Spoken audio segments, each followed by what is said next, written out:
In this video, we're gonna look at how to pitch yourself and have podcast hosts answer with a yes.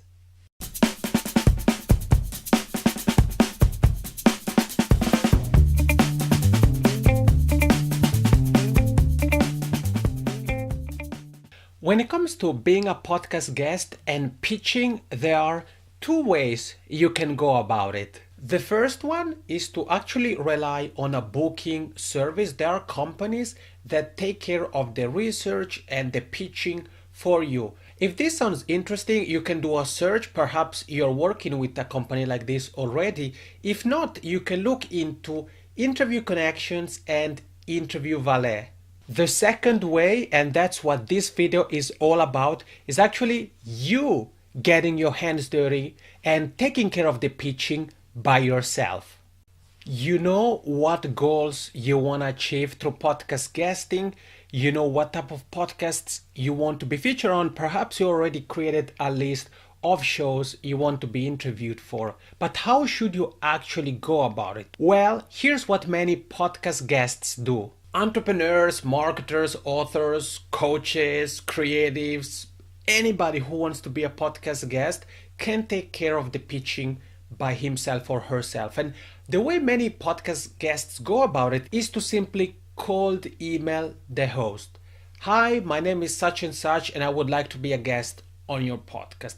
Here's the thing, that approach isn't always effective. And keep in mind that I'm telling you that not only as a podcast guest, but also as a podcast host, as I host several podcasts myself, and I've been pitched quite a lot by people who were interested in being featured on my shows. So how should you actually go about it if cold email isn't really a good approach? Here's what I would encourage you to do. Once you have created your list of podcasts, before you email the person, focus on becoming a beep on their radar. And here's how you can do that. You can start leveraging the power of content curation. And this is actually a strategy you can use even to land guests. So if you're watching this and you also host podcasts, you can use the same approach to land guests. And that's how I've gotten New York Times bestselling authors, top entrepreneurs, Grammy Award winning artists to say yes to my pitches. So that tells you that I know a thing or two about pitching. The way you want to leverage content curation is very simple. Start following the person. If they publish a new blog post and you find it interesting, share it on your social media. Let people know. You can also tag the person, @mention the person, and you can do that for a few days or even a couple of weeks. It goes without saying that you don't want to share something of that person every single day. Otherwise, that becomes a little bit creepy. What you want to do instead is spread your efforts over a window of time, I would say of 10 or even 14 days. So you tweet something today, then a few days from now you post something else, and this and that. You do that for a few days or a couple of weeks, and then it's time to send your email. Curious to know what to include in your email? Alright, here it comes. As you're about to hear, we're gonna leverage a little bit of psychology of communication. You may not know this, but actually my background is in communications. My bachelor and master's degree I majored in communication, so I can really give you some pointers that will help you have the host say yes to your pitches. The way you want to open your emails with is as if you were writing to a friend. So don't write something like, hey guys, or something like that. Be very specific and use the host's first name, or if it's co-hosts, you can mention both of them. And here's how I typically open my emails. Hi Mary, it's Yani Lunga. You probably remember me from Twitter, where I have been curating some of your great content. The reason why I open my emails with that specific wording has to do with psychology of communication. What I do is I position myself as somebody Mary, in this example, should know, somebody she's supposed to know. Why? Because I've been curating her content. Twitter is my go-to platform, so I always include my Twitter handle in brackets.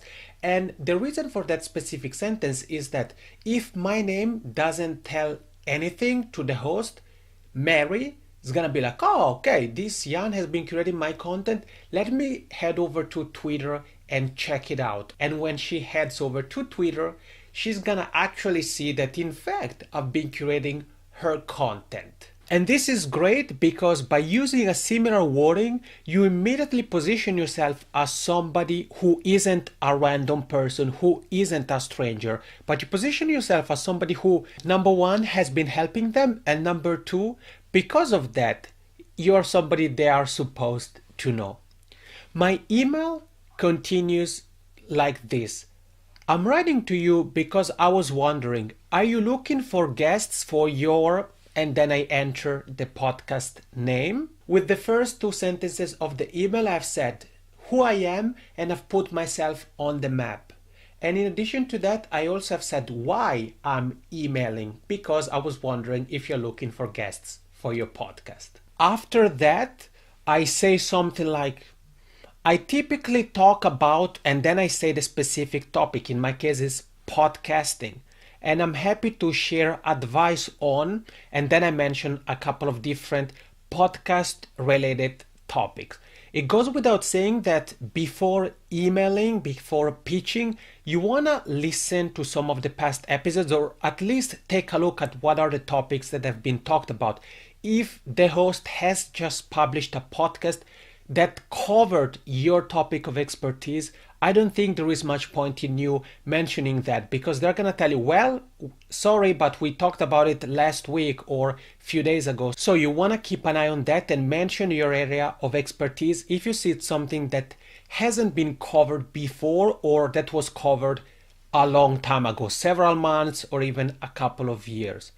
You can also, if the podcast covers a topic that isn't your main area of expertise, you can say something like, I typically talk about, and you mentioned your main topic, but I'm also happy to share advice on, and you mention different topics. So you tell the host a little bit more about what you could help him or her and the audience with. You avoid emailing back and forth. After that, I add this sentence.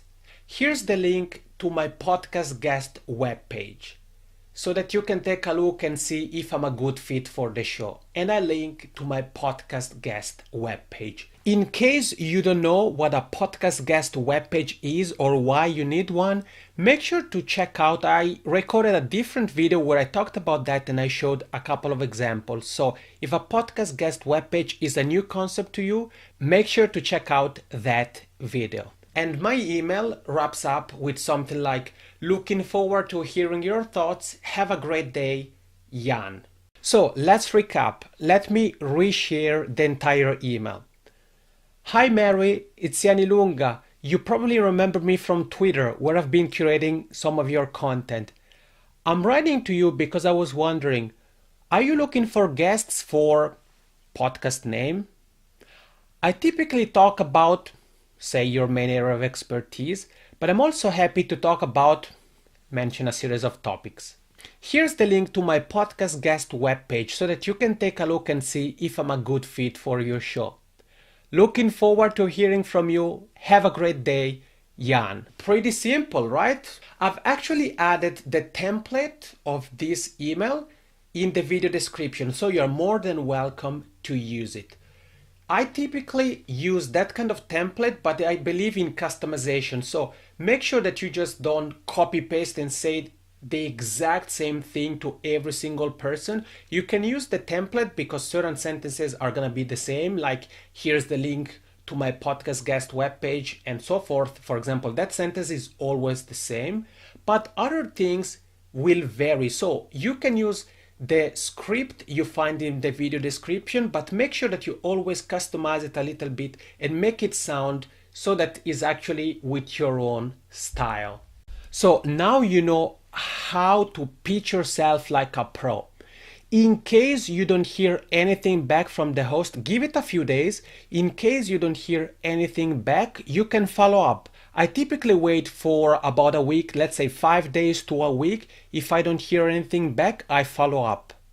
People are busy, so if you don't hear anything, it doesn't mean no. It may be that the host hasn't read your email, or perhaps they read it, but they forgot to get back to you. And if for whatever reason the host tells you no, keep in mind that no doesn't mean no forever.